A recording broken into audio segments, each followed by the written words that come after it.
Hello friends, welcome to மக்கள் சேவை சால். இன்றைக்கி நம்ம ஒரு சூப்பரான இன்ஃபர்மேஷன் பற்றி தான் பார்க்க போகிறோம். அதாவது டிஎன்பிஎஸ்சி கம்பைன்டு டெக்னிக்கல் சர்வீஸ் எக்ஸாமுக்கு எப்படி ஆன்லைன் மூலமாக அப்ளை பண்ணுறது தான் இந்த வீடியோ வந்து பார்க்க போகிறோம். இந்த வீடியோ ஸ்கிப் பண்ணாமல் ஃபுல்லாக பாருங்கள். அது மட்டும் அல்ல, இந்த வீடியோ நிறைய பேருக்கு ஷேர் பண்ணுங்க. ஃபஸ்ட்டு இந்த வெப்சைட் பண்ணிக்கோங்க. இந்த வெப்சைட்கான லிங்க்கை நான் டிஸ்கிரிப்ஷன் வந்து கொடுத்துட்றேன்.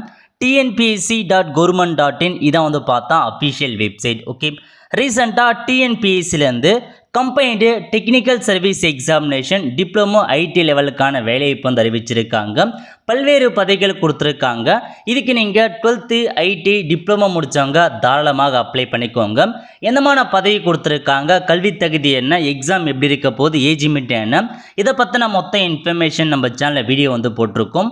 அதுக்கான லிங்க்கை நான் டிஸ்கிரிப்ஷன் வந்து கொடுத்துறேன். அந்த வீடியோ ஃபஸ்ட்டு பாருங்கள். அந்த வீடியோ பார்த்தா மட்டும்தான் இந்த ஜாப் பற்றி உங்களுக்கு தெளிவாக வந்து புரிய வரும். ஓகே, இப்போ நீங்கள் ஆன்லைனில் அப்ளை பண்ணுறதுக்கு ஹோம் பேஜ் வந்துடுங்க. இல்லை கீழே கொடுத்துருக்காங்க பாருங்கள், அப்ளை ஆன்லைன்னு, அந்த ஆப்ஷன் நீங்கள் வந்து கிளிக் பண்ணி ஓகே கொடுத்ததுக்கப்புறம் இதில் கொடுத்துருக்காங்க பாருங்கள் விண்ணப்பிக்கன்னு, அந்த ஆப்ஷன் நீங்கள் வந்து கிளிக் பண்ணதுக்கப்புறம் ஃபஸ்ட்லேயே கொடுத்துருக்காங்க பாருங்கள் கம்பைன்டு டெக்னிக்கல் சர்வீஸ் எக்ஸாமினேஷன், அதுக்கு நேராக போயிட்டு அப்ளை நவ் அப்படின்ற ஆப்ஷன் நீங்கள் வந்து கிளிக் பண்ணதுக்கப்புறம் ஸோ உங்களுக்கான one time registration user name password கேட்கும், லாகின் பண்ணி அப்ளை பண்ணுங்கள். இதுக்கு முன்னாடி நீங்கள் டிஎன்பிஎஸ்சி எக்ஸாம் எழுதிருக்கீங்க அப்படின்னா கண்டிப்பாக ஓடிஆருக்கான யூசர் நேம் பாஸ்வேர்டு இருந்திருக்கும், லாகின் பண்ணி அப்ளை பண்ணலாம். இல்லை இப்போ தான் நான் முதல்ல டிஎன்பிஎஸ்சி எக்ஸாம் எழுத போகிறேன் அப்படின்றவங்க டிஎன்பிஎஸ்சிக்கான ஓடிஆர் அக்கௌண்ட் கிரியேட் பண்ணிட்டு அப்ளை பண்ணுற மாதிரி இருக்கும். எப்படி ஓடிஆர் கிரியேட் பண்ண நம்ம சேனல் வீடியோ போட்டிருக்கோம், அதுக்கான லிங்கையும் டிஸ்கிரிப்ஷன் வந்து கொடுத்துட்றேன். அதை பார்த்து உங்களுக்கான டிஎன்பிஎஸ்சி அக்கௌண்ட் கிரியேட் பண்ணிக்கோங்க. ஓகே, இப்போ ஓடிஆர் இருக்கவங்க உங்களுக்கான யூசர் நேமை ஃபஸ்ட் நீங்கள் வந்து கொடுத்துக்கோங்க. நெக்ஸ்ட்டு பாஸ்வேர்டு கேட்டிருக்காங்க. ஒன் டைம் ரெஜிஸ்ட்ரேஷனுக்கான பாஸ்வேர்டு கொடுத்துட்டு கீழே ஒரு மேத்தமெட்டிக்கல் கேப்சா கொடுத்துருக்காங்க, அதை சால்வ் பண்ணி என்ட்ரு பண்ணிட்டு சமர்ப்பி அப்படின்ற ஆப்ஷன் நீங்கள் வந்து கிளிக் பண்ணிங்கன்னா இந்த மாதிரி தான் டேஷ்போர்டு ஓப்பன் ஆகும்.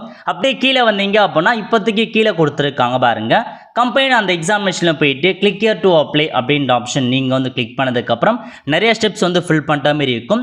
இதில் போயிட்டு தொடர்க அப்படின்ற ஆப்ஷன் நீங்கள் வந்து கிளிக் பண்ணிங்கன்னா இதில் உங்களுக்கான இன்ஃபர்மேஷன்ஸ் கொடுத்துருப்பாங்க, செக் பண்ணி பார்த்து டேர்ம்ஸ் அண்ட் கண்டிஷன்ஸ் கொடுத்துருக்காங்க, டிக் பண்ணிவிட்டு சேவ் அண்ட் கண்டினியூ அப்படின்ற ஆப்ஷன் நீங்கள் வந்து கிளிக் பண்ணால் போதும். இதில் போயிட்டு ஃபஸ்ட்டு உங்களுக்கான ஃபோட்டோ மற்றும் சிக்னேச்சர் வந்து கேட்டிருக்காங்க.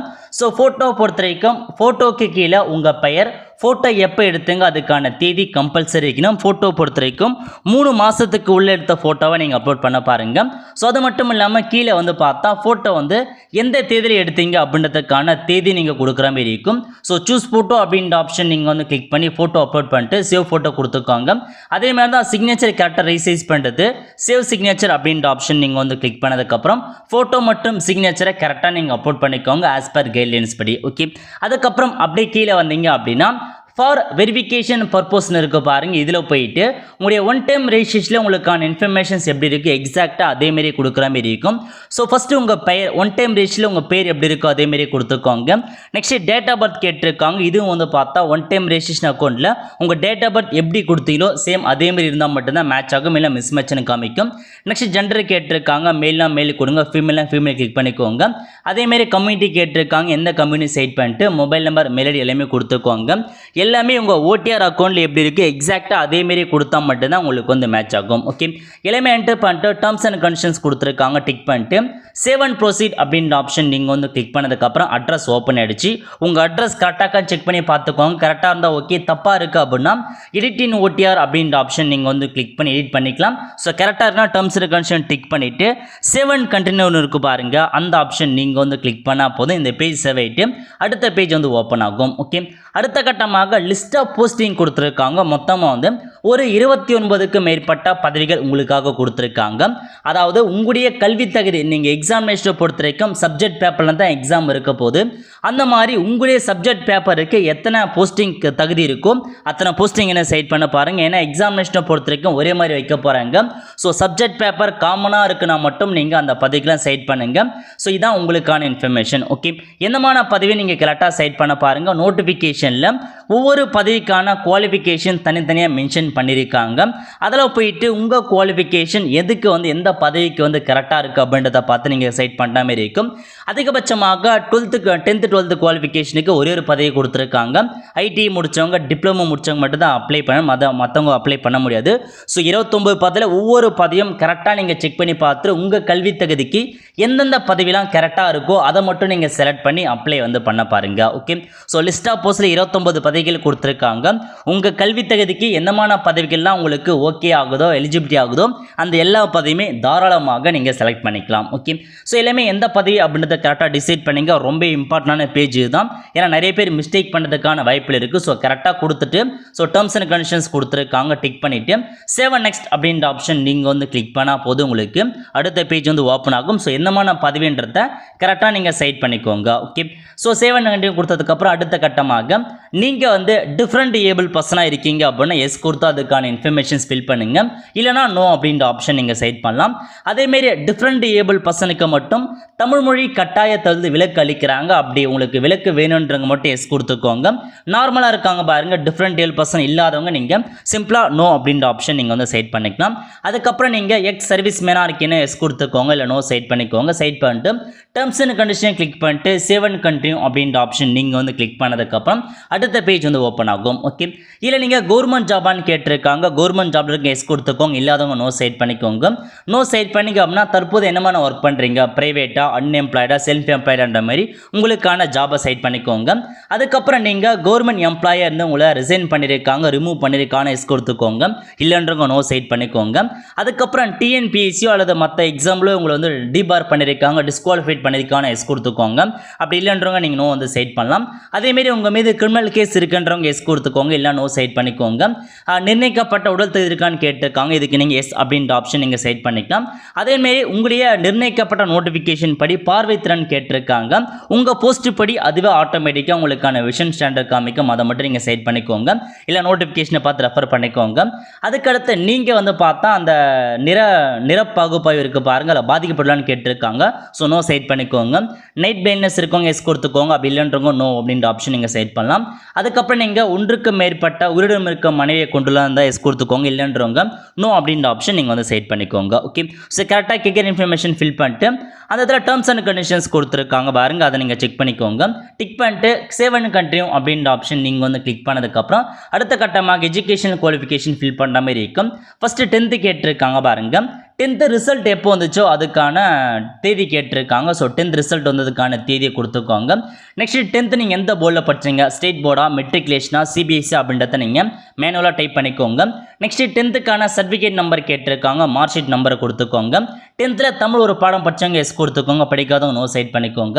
அதேமாரி 12th நீங்கள் 12th முடிச்சிருக்கீங்க அப்படின்னா 12th போயிட்டு 12th ரிசல்ட் எப்போ வந்துச்சோ அதுக்கான தேதியை நீங்கள் மென்ஷன் பண்ணுற மாதிரி இருக்கும். ஸோ 12th கம்ப்ளீட் பண்ணவங்க மட்டும் 12th கொடுத்து நீங்கள் வந்து ஃபில் பண்ண பாருங்கள். அதேமாரி படிப்பின் பெயர் நீங்கள் 12th முடிச்சிங்களா இல்லை ஐடிஐ முடிச்சவங்க ஐடிஐ கூட நீங்கள் சைட் பண்ணிக்கோங்க. நிறைய பேர் ஐடிஐ பாஸ் பண்ணியிருப்பீங்க, ஐடிஐ அப்படின்ற ஆப்ஷன் நீங்கள் வந்து கொடுத்துக்கோங்க. 12th முடிச்சவங்க 12th அப்படின்ற ஆப்ஷன் நீங்கள் சைட் பண்ணலாம். ஓகே, என்ன முடிச்சிங்கன்னு சைட் பண்ணிக்கோங்க. அதேமாரி ஸ்டேட் போர்டா மெட்ரிகுலேஷனா அல்லது ஐடிஐனா என்னமான ஐடிஐன்னு யூனிவர்சிட்டி படிச்சிங்க, சர்டிஃபிகேட் நம்பர் கேட்டிருக்காங்க. 12th சர்டிஃபிகேட் கொடுங்க, ஐடிஐ கொடுத்துக்கோங்க. அதேமாரி தமிழ் படம் படிச்சவங்க நீங்கள் எஸ் வந்து சைட் பண்ணுங்க. ஓகே, அதுக்கப்புறம் நீங்கள் டிப்ளமோ முடிச்சிருக்கீங்க அப்படின்னா டிப்ளமோ நீங்கள் வந்து சைட் பண்ணுற மாதிரி இருக்கும். டிப்ளமோ வந்து எந்த இயரில் பாஸ் பண்ணீங்க அப்படின்னு கேட்டிருக்காங்க. படிப்பின் பெயர், டிப்ளமோவில் என்னமான கோர்ஸ் முடிச்சிங்க, சிவிலா மெக்கானிக்கலா கெமிக்கலா எலக்ட்ரானிக்ஸா அந்த மாதிரி எந்த கோர்ஸோ அந்த கோர்ஸ் கொடுத்துக்கோங்க. உங்கள் கோர்ஸ் இல்லாதவங்க அதர் டிப்ளமோ அப்படின்ற ஆப்ஷன் நீங்கள் வந்து சைட் பண்ணிக்கலாம். படிப்பின் காலம் நீங்கள் வந்து 2 இயருக்கான டிப்ளமோ கோர்ஸ் படிக்கலாம், 3 இயருக்கான டிப்ளமோ கோர்ஸும் சைட் பண்ணிக்கோங்க. சைட் பண்ணிட்டு யூனிவர்சிட்டி கேட்டிருக்காங்க, நீங்கள் வந்து டிப்ளமோ எந்த யூனிவர்சிட்டியில் முடிச்சிங்களோ அந்த யூனிவர்சிட்டி நேமை நீங்கள் கரெக்டாக பார்த்து செட் பண்ணிக்கோங்க. கண்டிப்பாக உங்கள் யூனிவர்சிட்டி இருக்கும், இல்லாதவங்க அதர்ஸ் கொடுத்து நீங்கள் அதர்ஸ் ஆப்ஷன் நீங்கள் வந்து கொடுத்து மேலே டைப் பண்ணிக்கலாம். சர்டிஃபிகேட் நம்பர் கேட்டிருக்காங்க, டிப்ளமோக்கான சர்டிஃபிகேட் நம்பரை கொடுத்துட்டு டிப்ளமோவில் தமிழ் ஒரு சப்ஜெக்ட் படிச்சவங்க எஸ் கொடுத்துக்கோங்க, தமிழ் வரலன்றவங்க நீங்கள் நோ அப்படின்ற ஆப்ஷன் நீங்கள் செட் பண்ணிக்கலாம். அதுக்கப்புறம் ஒரு சில பதவிகளுக்கு வந்து பார்த்தா டைப் ரைட்டிங்லாம் கேட்டிருப்பாங்க, அதாவது ஸ்டெனோகிராஃபி பதவி இருக்குது பாருங்கள், அதுக்கு டைப் ரைட்டிங் கேட்குறாங்க. தமிழ் மற்றும் ஆங்கிலத்தை ரெண்டுமே வந்து பார்த்தீங்கன்னா ஷார்ட் ஹேண்டு முடிச்சிருக்கணும், டைப் ரைட்டிங்கை முடிச்சிருக்கீங்க அப்படின்னா நீங்கள் அந்த ஸ்டெனோகிராஃப் பதவிக்கு அப்ளை பண்ணிக்கோங்க. ஒன்லி வந்து அந்த ஸ்டெனோகிராஃப் பதவிக்கு மட்டும் தான் 10th குவாலிஃபிகேஷன்ஸ் அறிவிச்சிருக்காங்க. இது எல்லாத்தையும் வந்து பார்த்தா ஐடி டிப்ளமோ கேட்டிருக்காங்க. ஸோ தெளிவாக நீங்கள் எந்த பதவி கொடுத்துருக்கீங்களோ அதுக்கேற்ற மாரி உங்களுக்கான எஜுகேஷனல் குவாலிஃபிகேஷன்ஸ் நீங்கள் ஃபில் பண்ணுற மாதிரி இருக்கும். ஃபார் எக்ஸாம்பிளுக்கு ஐடிஐ பதவினா நீங்கள் 10th ஐடிஐ மட்டும் ஃபில் பண்ண பாருங்கள். டிப்ளமோ முடிச்சிருக்கீங்கன்னா 10th முடிச்சுட்டு டேரெக்டாக டிப்ளமோ முடிச்சவங்க 10th டிப்ளமோ ஃபில் பண்ணுங்கள். இல்லை 10th 12th டிப்ளமோ முடிச்சிருப்பீங்க, அந்த மாதிரி நீங்கள் கரெக்டாக ஃபில் பண்ணிக்கோங்க. உங்களுடைய குவாலிஃபிகேஷன் என்ன முடிச்சிருக்கீங்களோ எல்லாத்தையுமே தெளிவாக நீங்கள் வந்து ஃபில் பண்ண பாருங்கள். ஓகே, எல்லாமே கரெக்டாக நீங்கள் வந்து ஃபில் பண்ணிட்டு டேர்ம்ஸ் அண்ட் கண்டிஷன்ஸ் கொடுத்துருக்காங்க, டிக் பண்ணிவிட்டு சேவ் அண்ட் கண்டினியூ அப்படின்ற ஆப்ஷன் நீங்கள் வந்து கிளிக் பண்ணதுக்கப்புறம் எக்ஸாம் சென்டர் கேட்டிருக்காங்க. அதுக்கு முன்னாடி எக்ஸ்பீரியன்ஸ் கேட்டிருக்காங்க பாருங்கள். ஒரு சில பதவிக்கு எக்ஸ்பீரியன்ஸ் வந்து கேட்டிருக்காங்க. அந்த எக்ஸ்பீரியன்ஸ் இருந்தால் நீங்கள் எஸ் அப்படின்ற ஆப்ஷன் நீங்கள் வந்து கிளிக் பண்ணி எக்ஸ்பீரியன்ஸ் ஃபில் பண்ண பாருங்கள். ஒரு சில பதவிக்கு கம்பல்சரி எக்ஸ்பீரியன்ஸ் கேட்டிருப்பாங்க. அந்த மாதிரி பதவிக்கு எக்ஸ்பீரியன்ஸ் இருந்தால் மட்டும் தான் அப்ளை பண்ண முடியும். ஓகே, ஸோ இருந்தவங்க எஸ் கொடுத்தா அதுக்கான இன்ஃபர்மேஷன் ஃபில் பண்ணி எக்ஸ்பீரியன்ஸ் கேட்காதவங்க சேவ் அண்ட் நெக்ஸ்ட் கொடுத்ததுக்கப்புறம் அடுத்த கட்டமாக பிஎஸ்டிஎம் கேட்டிருக்காங்க. பிஎஸ்டிஎம் பொறுத்த வரைக்கும் நீங்கள் 1ஆவதுலேருந்து ஃபார் எக்ஸாம்பிளுக்கு நீங்கள் ஐடிஐ வரை முடிச்சிருக்கீங்கன்னா 1ஆவதுலேருந்து ஐடிஐ வரைக்கும் ஃபுல் அண்ட் ஃபுல் தமிழ் மீடியத்தில் படிச்சிருந்தா மட்டும் ஆம் கொடுங்க. இல்லை 1ஆவதுலேருந்து நான் வந்து டிப்ளமோ வரைக்கும் ஐடிஐ முடிச்சிருக்கீங்கன்னா நீங்கள் கண்டிப்பாக ஆம் கொடுங்க. இல்லை நான் வந்து ஒரு சப்ஜெக்ட் கூட நான் இங்கிலீஷ் மீடியத்தில் படிச்சதாலும் கண்டிப்பாக நீங்கள் நோ தான் சைட் பண்ணுற மாதிரி இருக்கும். ஐடிஐ வரைக்கும் உன்னோட பதவிக்கு அப்ளை பண்ணுறாங்க. 1 to ஐடிஐ வரைக்கும் ஐடிஐ கூட நீங்கள் தமிழ் மீடியத்தில் தான் படித்தாலும், டிப்ளமோ பதவிக்கு அப்ளை பண்ணுறாங்க டிப்ளமோக்கும் நீங்கள் தமிழ் மீடியத்தில் வந்து படித்தாலும் அப்படி இருக்கவங்க மட்டும் ஆம் கொடுத்து ஃபில் சர்டிஃபிகேட் டீடைல் அப்படின்ற ஆப்ஷன் நீங்கள் வந்து கிளிக் பண்ணி ஃபில் பண்ணுற மாதிரி இருக்கும். ஸோ ஃபஸ்ட்டு 1 to 10th எத்தனை ஸ்கூலில் படிச்சனா அந்த ஸ்கூலை சைட் பண்ணிட்டு ரெகுலராக ப்ரைவேட்டில் படிச்சிக்கலாம், எந்த இயர்லேருந்து எந்த இயர் வரைக்கும் படிச்சிங்க அப்படின்றத ஃபில் பண்ணிங்க. மீடியம் ஆஃப் இன்ஸ்ட்ரக்ஷன் தமிழ் கொடுத்துக்கோங்க. அந்த சர்டிஃபிகேட் யார் கொடுத்தாங்க, ஸோ பிரின்சிபலா ஹெட் மாஸ்டர் அப்படின்றத ஃபில் பண்ணிக்கோங்க.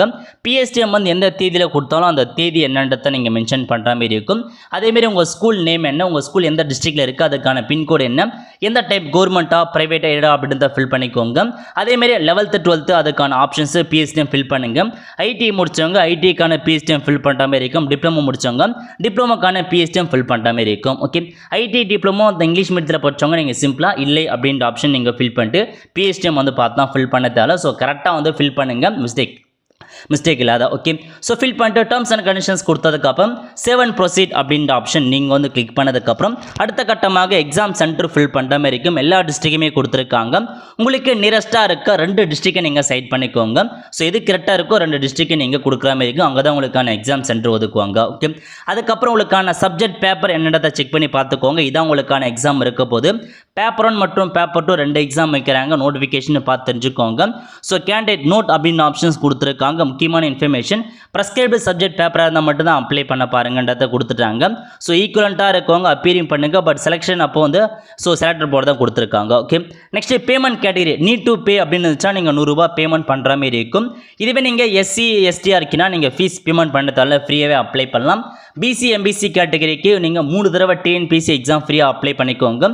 3 எக்ஸாம் வரைக்கும் நீங்கள் ஃப்ரீயாக அப்ளை பண்ணாங்க, நீங்கள் ஃபீஸ் தான் வந்து பேமெண்ட் பண்ணி ஆகணும். Okay, so terms and conditions கொடுத்து சேவ் அண்ட் கண்டினியூ அப்படின்ற ஆப்ஷன் நீங்கள் வந்து கிளிக் பண்ணதுக்கப்புறம் டாக்குமெண்ட் வந்து அப்லோட் பண்ணுற மாதிரி இருக்கும். 200 KBக்குள்ள பிடிஎஃப் ஃபார்மேட்டில் உங்களுக்கான டாக்குமெண்ட்ஸை அப்லோட் பண்ண பாருங்கள்.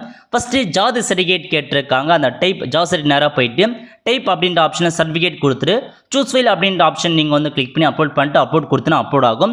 அதுக்கப்புறம் 10th மார்க் ஷீட் கேட்டிருக்காங்க, 12th மார்க் ஷீட் கேட்டிருக்காங்க. ஐடினா ஐடிக்கான அந்த குவாலிஃபிகேஷன் டாக்குமெண்ட்ஸ் கேட்பாங்க. டிப்ளோக்கான அந்த டாக்குமெண்ட்ஸ்லாம் கேட்பாங்க. எக்ஸ்பீரியன்ஸ்னால் அதுக்கான டாக்குமெண்ட்ஸ் கேட்பாங்க. அது மட்டும் இல்லாமல் பிஎஸ்டிஎம் வச்சிருக்கீங்கன்னா அதுக்கான டாக்குமெண்ட்ஸ் எல்லாமே நீங்கள் அப்லோட் பண்ணுற மாதிரி இருக்கும். எல்லா டாக்குமெண்ட்ஸையுமே அப்லோட் பண்ணிட்டு சேவ் அண்ட் கண்டினியூ அப்படின்ற ஆப்ஷன் நீங்கள் வந்து கிளிக் பண்ணால் போதும். அடுத்த கட்டமாக இந்த மாதிரி தான் ப்ரிவ்யூ பேஜ் வந்து ஓப்பன் ஆகும். இதில் நீங்கள் என்ட்ரு பண்ண எல்லா இன்ஃபர்மேஷன்ஸுமே கரெக்டாக செக் பண்ணி பார்த்துக்கோங்க. ஏதாச்சும் வந்து மிஸ்டேக் இருக்குது அப்படின்னா இப்போயே நீங்கள் எடிட் பண்ணிக்கலாம், அதுக்கப்புறம் எடிட் பண்ண முடியாது. ஸோ 14 டேர்ம்ஸ் அண்ட் கண்டிஷன்ஸ் கிட்டத்தட்ட 15 கொடுத்துருப்பாங்க. ஒவ்வொரு டேர்ம்ஸ் அண்ட் கண்டிஷன்ஸுமே நீங்கள் படித்து பார்த்துட்டு டிக் பண்ணுற மாதிரி இருக்கும். ஸோ எல்லா இன்ஃபர்மேஷன்ஸுமே தெளிவாக ஃபில் பண்ண பாருங்கள். எஜுகேஷனல் குவாலிஃபிகேஷனாக இருக்கட்டும், பிஎஸ்டிஎம்மாக இருக்கட்டும், எந்த பதவி செலக்ட் பண்ணுறதா இருக்கட்டும், எல்லாமே நீங்கள் தெளிவாக ஃபில் பண்ணால் மட்டும்தான் அப்ளிகேஷன் கரெக்டாக வரும். ஓகே, ஸோ இந்த மாதிரி டேர்ம்ஸ் அண்ட் கண்டிஷன் கொடுத்துட்டு ஐ கன்ஃபார்ம் அப்படின்ற ஆப்ஷன் நீங்கள் வந்து கிளிக் பண்ணி எஸ் கொடுத்துக்கோங்க. திரும்ப எஸ் கொடுத்துட்டு I agree to final submit அப்படின்ற ஆப்ஷன் நீங்கள் வந்து கிளிக் பண்ணிங்கன்னா திரும்ப ஒரு தடவை ப்ரிவ்யூ பேஜ் வந்து ஓப்பன் ஆகும். அகைன் ஒன்ஸ் நீங்கள் செக் பண்ணி பார்த்துக்கோங்க கரெக்டாக இருக்கா இல்லையான்றத. ஸோ செக் பண்ணி பார்த்து கீழே வந்தீங்கன்னா டேர்ம்ஸ் அண்ட் கண்டிஷன் கிளிக் பண்ணிட்டு ஐ கன்ஃபார்ம் அப்படின்ற ஆப்ஷன் நீங்கள் கிளிக் பண்ணிட்டு எஸ் கொடுத்துக்கோங்க. எஸ் கொடுத்துட்டு I agree to final submit அப்படின்ற ஆப்ஷன் நீங்கள் வந்து கிளிக் பண்ணதுக்கப்புறம் ஸோ பேமெண்ட் பண்ணுறவங்க உங்களுக்கு பேமெண்ட் ஆப்ஷன்ஸ் காமிக்கும். திரும்ப டேர்ம்ஸ் அண்ட் கண்டிஷனை கொடுத்துட்டு ப்ரெசிட் பேமெண்ட் அப்படின்ற ஆப்ஷன் நீங்கள் வந்து கிளிக் பண்ணி 100 ரூபாய் பேமெண்ட் வந்து பண்ணுற மாதிரி இருக்கும். ஸோ பேமெண்ட் பண்ணுறவங்க மட்டும் கேர்ஃபுல்லாக பேமெண்ட் பண்ண பாருங்கள். பிசிஎம்பிசியில் 3 எக்ஸாம் ஃப்ரீயாக அப்ளை பண்ணிக்கலாம். ஸோ 3 எக்ஸாம் மட்டும் அப்ளை பண்ணிட்டான் செக் பண்ணி பார்த்துட்டு அப்படியே நீங்கள் வந்து ஃபீஸ் வந்து பேமெண்ட் பண்ண பாருங்கள். ஓகே, ஸோ ஏதாச்சும் ஒரு ஆன்லைன் மெத்தட் யூஸ் பண்ணி நெட் பேங்கிங் ட்ரை பண்ணுங்கள். நெட் பேங்கிங் மட்டும் தான் உங்களுக்கு பேமெண்ட் வந்து ஃபெயிலியர் ஆகாது, இது எல்லாமே ஃபெயிலியர் ஆகிறதுக்கான வாய்ப்பில் இருக்குது. ஸோ நெட் பேங்கிங் மூலம் நீங்கள் பேமெண்ட் பண்ணி முடிச்சதுக்கப்புறம் அப்ளிகேஷன் ஃபார்ம் வரும். அந்த அப்ளிகேஷன் ஃபார்மை நீங்கள் சேவ் பண்ணி வச்சுக்கோங்க, பிரிண்ட் அவுட் எடுத்துக்கோங்க. ஃபியூச்சர் ரெஃபரன்ஸ் கண்டிப்பாக வந்து யூஸ்ஃபுல்லாக இருக்கும். ஓகே, ஒன்ஸ் நீங்கள் அப்ளை பண்ணதுக்கப்புறம் எக்ஸாம் அப்போ ஹால் டிக்கெட் ரிலீஸ் பண்ணுவாங்க. எங்கே எக்ஸாம் சென்டர் போட்டிருக்காலும் அங்கே போயிட்டு பேப்பர் 1க்கான எக்ஸாம் எழுதுங்க. அதுக்கப்புறம் பேப்பர் 2க்கான எக்ஸாம் வந்து இருக்க போது சிங்கிள் எக்ஸாமினேஷன் தான் வைக்கிறாங்க. ஸோ ஒன்றும் பிரச்சனை இல்லை, நீங்கள் ஈஸியாக வந்து கிளியர் பண்ணலாம். அதுக்கான சிலபஸ் எல்லாம் உங்களுக்கு நோட்டிஃபிகேஷன்லேயே கொடுத்துருக்காங்க, அதை ரெஃபர் பண்ணவே போதுமானது. இந்த ஈஸியாக நீங்கள் வந்து ஜாப்ல வந்து பாஸ் ஆகிடலாம். ஓகே, ஸோ இதான் உங்களுக்கான வேலைவாய்ப்பு. ஐடி டிப்ளமோ லெவலுக்கான எக்ஸாமினேஷன் வந்திருக்காங்க. நல்ல நல்ல பதவிகள் கொடுத்துருக்காங்க. சர்வேயர் அந்த மாதிரி போன்ற பதவிகள் தான் கொடுத்துருக்காங்க. ஒரு நல்ல ஜாப் ஆப்பர்ச்சுனிட்டி. ஸோ மிஸ் பண்ணாமல் அப்ளை பண்ண பாருங்கள். நிறைய பேர் அப்ளை பண்ணுறதை பற்றி தெரியாமல் இருக்குது. இந்த வீடியோ அவங்களுக்கு வந்து ஷேர் பண்ணுங்கள். அவங்களும் வந்து இந்த வீடியோ பார்த்து அவங்களே வந்து அப்ளை பண்ணிப்பாங்க. ஆல் த ஃப்ரெண்ட்ஸ், கண்டிப்பாக இந்த பிடிச்ச லைக் பண்ணுங்கள். அது மட்டும் அல்ல, இந்த வீடியோ நிறைய பேருக்கு ஷேர் பண்ணுங்கள். அடுத்த ஒரு நல்ல சந்திப்போம். நன்றி, வணக்கம்.